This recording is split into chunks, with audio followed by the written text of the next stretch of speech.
Technical sparring. Technical sparring is a sort of evolution to your distance sparring. When I'm technical sparring, I'm looking to touch my opponent without being touched in return. There is no protection, although I do recommend wearing some sort of eye protection and a cup. Apart from that, we're not wearing a helmet or gloves. And I'm looking to touch my opponent's hands, arms, legs or body, not the head because you're not wearing any protection.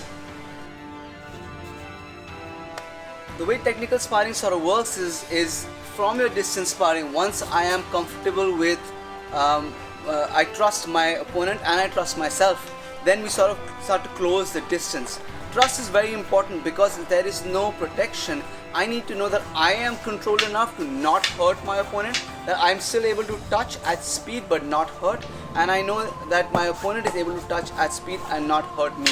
So that trust factor is very important before getting into technical sparring.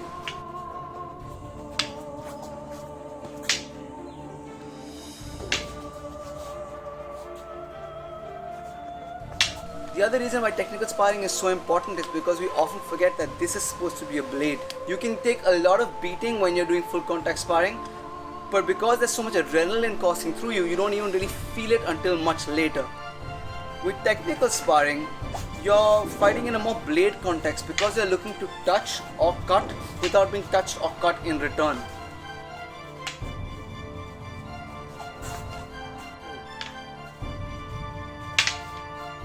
Technical sparring also gives you the chance to figure out what are the best tactics and strategies for you to ensure the highest rate of success.